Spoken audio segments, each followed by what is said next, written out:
I-assume mo na lang na mayroong 1,000,000 sasakyan at bawat isa doon ay may 1 kilong R134A. Kapag ka po nag-phase out na, dumating na yung 2035 na ititigil na ang paggamit nitong mga internal combustion engine sa buong mundo or dito sa Pilipinas, yung 1,000,000 na yon, i-multiply nyo nga po yung 1,000,000 times 1.43 tonelada na carbon dioxide na pasisingawin mo sa hangin. Ganyan po ang mangyayari pagdating ng araw na yon. Baka ito na po yung tutuldok sa buhay ng bawat Pilipino. Mga kapatid, magandang gabi po sa inyong lahat. Malapit na po yung panahon, ipagbabawal na ang pagbebenta ng mga internal combustion engine sa buong mundo. Magsisimula nga po yan sa 2035, sabi po ng United Nations Climate Change, dapat daw po pagdating ng taon na yon ay wala nang ibebentang mga internal combustion engine at dapat nga daw po lahat po ay yung electric vehicle na. At dahil po dito mga kapatid ay lalo pong sumigla ang mga manufacturers ng mga electric vehicles. Lalo pang dumami ang mga sasakyang ito na kanilang pinoproduce. At pinababa din po nila ang emissions na naidudulot sa paggawa ng mga batteries at yung mismong paggawa nitong mga electric vehicles na ito. Napakaganda po talaga ng electric vehicles. Napatunayan na po yan sa maraming pag-aaral. Hindi po siya nagbubuga ng carbon dioxide, hindi po siya nagbubuga ng mga lason. Dahil nga po, wala na po siyang ginagamit ng mga fossil fuels. Hindi na po siya gumagamit ng gasolina at diesel. At hindi rin po siya ganun kainit para mag-produce po siya ng matinding init na nakakasama naman sa ating mundo. Yun nga po tinatawag na global warming. Kung lahat po ng mga sasakyan sa buong mundo ay mawawala itong mga internal combustion engine at mapapalitan nga po ng mga electric vehicles na hindi na po nagbubuga ng lason, malaki po ang kabawasan sa mga lason na maaaring sumira sa ating mundo. Kahapon po ay may kausap ako at tinanong niya po ako, bakit daw po itinigil ko na yung mga vlogs ko po tungkol po sa electric vehicle. Ipinahinga ko lamang po dahil habang pinag-aaralan ko po ng malaliman itong electric vehicle at kung ako po ay gagawa nga po ng vlog, ay may mga nakikita at may mga bagay na hindi ka nais-nais kapag po ikaw ay nagmay-ari ng isang electric vehicle. Una po, napakamahal ng unit. Kakaunti lang po ang ating mga charging stations. And then, mataas po ang insurance.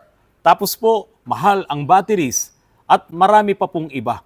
Dito po sa Pilipinas, sobrang traffic. Nakakatakot na baka mamaya maubusan ka ng charge ng battery mo habang ikaw ay nandiyan sa gitna ng traffic. At matindi nga po ang pagbaha. Hindi lamang sa Metro Manila. Sa buong Pilipinas, marami na pong lugar na talagang binabaha. Yung mga bagay naman na yan, ay masusolusyonan naman po talaga yan. Sa dami po ng ginawa ko ng mga vlogs tungkol po sa electric vehicle, lagi ko pong sinasabi doon na ako po ay pro-EV. Kasi gustong-gusto ko po talagang makabili ng kahit isa man lang nitong magandang brand ng electric vehicle. Siyempre, yung kilala. Kaya lang, napakamahal. So ngayon mga kapatid, dahil sa ganda ng electric vehicle, diyan po ako nabighani yung kanyang kagandahan. Pero mga kapatid, alam niyo po ba na itong mga electric vehicle na pwedeng mabili natin at bibilihin natin or yung mga electric vehicle na nandito sa Pilipinas, meron po diyang may kargang masamang gas, masamang lason. Ay, meron ba mabuting lason? Di po, meron pong kargang masamang gas. At dahil nga po sa ang electric vehicle ay ipinakilala sa buong mundo na siya ang pinakamagandang sasakyan, hindi nga po nagbubuga ng lason, nag-take advantage po ang maraming mga manufacturers na gumawa ng mga electric vehicles na to para gamitin natin at ito na ang magiging pangunahing transportation sa buong mundo. Pero mga kapatid, mayroon pong karga na masamang gas at habang sinasabi po nila na ililibing nila itong carbon dioxide dahil sa masamang environmental impact sa ating atmosphere, kinargahan naman po nila itong mga air conditioning nitong mga electric vehicles na ito ng R134A. Sa Europe po ay pinagbawal nila noong pang 2017 ang paggamit nitong R134A dahil mataas nga po ang global warming potential nitong refrigerant na ito. At ito po ay talagang nakakalason. Kaya po doon sa Europe ay mahigpit na ipinagbabawal ang paggamit ng mga 134A na refrigerant na ito sa mga electric vehicle.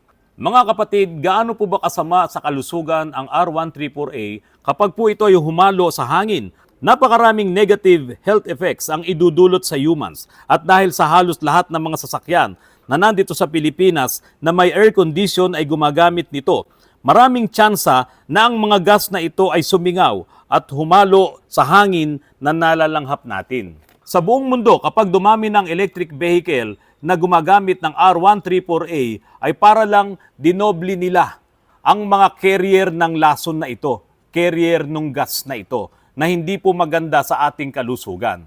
Kung bibilangin nyo po yung dami ng mga sasakyan ngayon dito sa Pilipinas, sa tingin ko po iyan ay lampas milyon sa buong Pilipinas. At karamihan po ng mga sasakyan na yan ay mayroong air condition. So yung air condition system po na yan ay may kargang R134A na refrigerant. Sa dami po ng mga sasakyan na yan, kapag po ngayon dumating yung panahon na ipe-phase out na itong mga sasakyang ito at iyan po ay sisingaw sa hangin, napakaraming lason ngayon yung hahalo at magdudulot ng napakaraming sakit sa mga tao.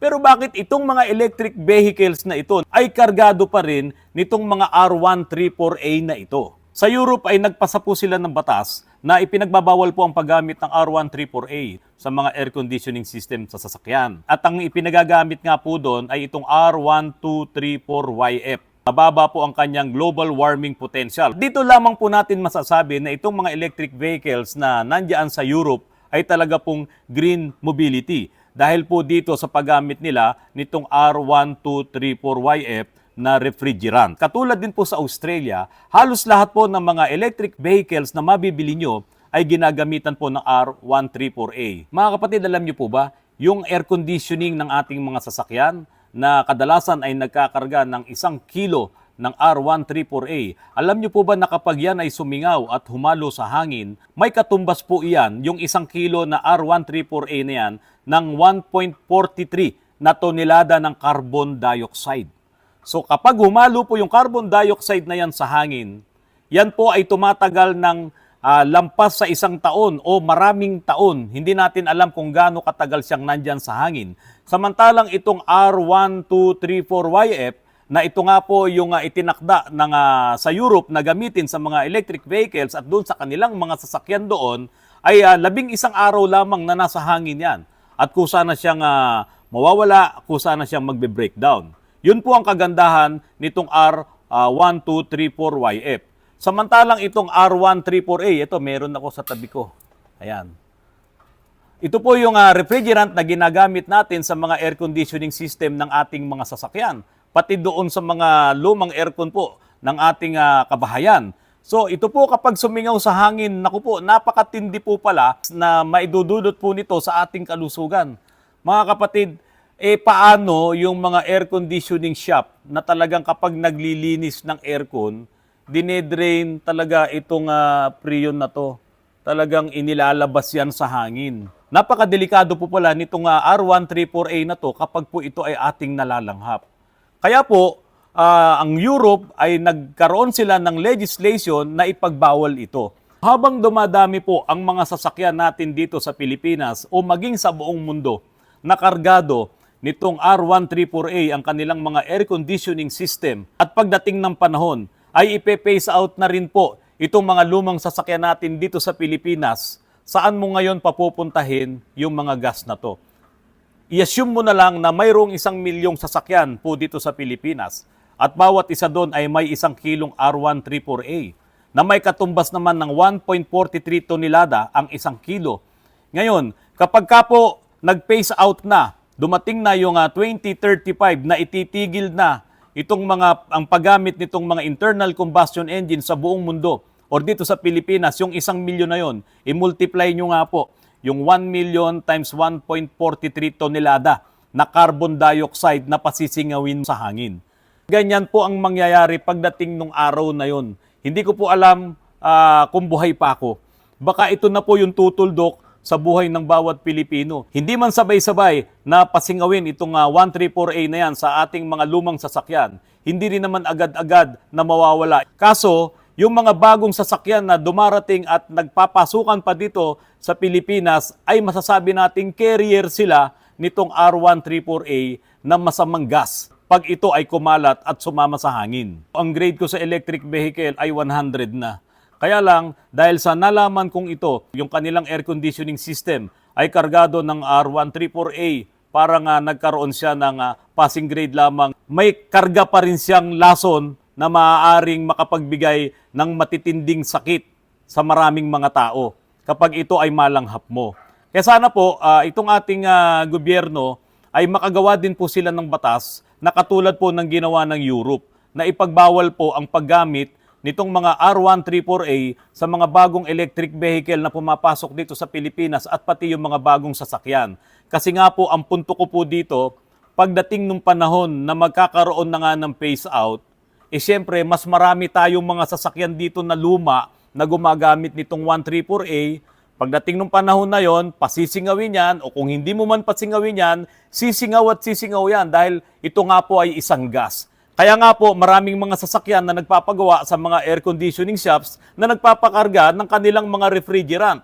Saan po napunta yung refrigerant na dating karga ng kanilang aircon? So sana po, wag mabilang ang ating gobyerno doon sa sinasabi po ng research po na to na uneducated government. Kung hindi po nila malalaman yung masamang epekto nitong R134A kapag po ito ay sabay-sabay na sumingaw pagdating po ng araw ng phase out. Ang R134A po ay nagtatagal ng maraming taon sa atmosphere. Samantalang ang R1234YF ay 11 araw lang at hindi po matindi ang kanyang toxicity. Yung R1234YF ay medyo mahal. Kaya kung ito ang gagamitin dito sa mga bagong electric vehicle, naku mga kapatid, baka lalong tumaas po ang presyo nito. Dito pong research ko po na ito ay kinuha ko po dito po sa www.drive.com.au at ito po yung link. Matagal na po tayong gumagamit nitong refrigerant na ito at ito nga po, katabi ko siya. Ito palang katabi kong ito ay masamang gas na kapag malanghap ng tao ay posibleng ikamatay niya. Meron nga nakalagay dito, injury or death. Napakasamang gas, ngayon iyan yung ikinakarga diyan sa mga bagong vehicle at pati doon sa mga bagong internal combustion engine na nabibili mo pa. Ito po yung karga 134A. Napakadelikado pala nito. Ngayon, siguro may magsasabi sa inyo, okay lang yan, Autorans, malakas pa naman tayo, buhay pa rin naman tayo. Pero mga kapatid, marami ang nandyan sa mga hospitals. Matitinding sakit, iba't ibang klaseng malulubhang sakit. At halos maubos na nga rin ang tulong na nakukuha sa gobyerno. At yung iba nga po, ay hindi po sila nakakaligtas sa mga sakit na ito. Ngayon, kung dumating yung panahon na unti-unti nang hinihinto natin yung paggamit sa mga internal combustion engine at sana buhay pa ako ng time na yan, syempre, saan mo dadalhin ngayon yung mga lumang sasakyan na may aircon, na may kargang R134A? Kung talagang gusto natin na pagdating ng panahon ay gumanda pa ang ating mga kalusugan, dapat ngayon pa lang ay ipagbawal na ng gobyerno na yung mga ibinebentang mga bagong sasakyan dito sa Pilipinas ay wag nang gumamit ng R134A. Ginawa na po ito noon. Noon po ang mga refrigerant ay yung R22. Tapos si R12. Lahat yan ay pinalitan dahil nga nagdudulot din yan ng masamang epekto sa ating kalusugan at lumitaw nga po itong si R134A. Ngayon, ipe-phase out ang ating mga sasakyan. Saan ngayon mapupunta itong R134A na yan? Sisingaw yan. Kaya dapat, pagdating ng panahon na yon, sa halip na dumami yung carrier nitong R134A, dapat ay gumaya tayo doon sa Europe na ipagbawal na po na makarating dito sa Pilipinas itong mga bagong sasakyan na ito na may kargang R134A. At kung kaya naman na i-convert yung ating mga air conditioning system sa ating mga sasakyan na mapalitan ng R1234YF, bakit hindi po yan dapat na iutos ng gobyerno? Ipag-utos yan na ipagbawal at ito po ay i-migrate na sa R1234YF para po makatulong sa ating kalusugan. Ang punto ko po dito, kawawa po tayo pagdating ng panahon na yon na magsisingawan itong R134A na ito. Ngayon, yung inaakala nating mga electric vehicle na hindi nagbubuga ng lason, kapag nabangga, kapag nasira, 134A din pala yung ginagamit na refrigerant. Mga kapatid, sa vlog ko po na ito, hindi ko po sinisiraan yung mga dealers, yung mga manufacturers ng mga electric vehicles. Dahil kahit naman din po yung mga sasakyan na internal combustion engine ay gumagamit pa rin po sa kanilang mga air conditioning system nitong R134A at maging yung mga aircon nga po natin sa ating kabahayan. Wala po tayong sinisiraan dito. Yun nga lang po mga kapatid, alam natin ang negative effect ng R134A kapag po ito ay humalo sa ating atmosphere.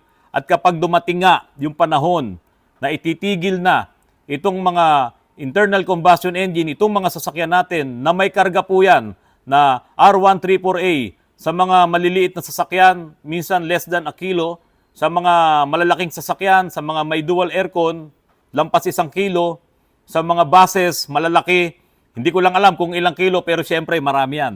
Lahat po yan ay sisingaw, lahat po yan ay hahalo sa ating atmosphere at yan po ay ating masisinghot at lalong magdudulot ng maraming mga malulubhang sakit sa mga tao. Sana po magkaroon ng legislation, makabuo sila ng legislation na ngayon pa lang ay unti-unti nang ipagbawal ang paggamit ng R134A sa mga lumang sasakyan. Kung may ma-migrate natin, papunta ng R1234YF ang ating mga refrigerant, sana mangyari.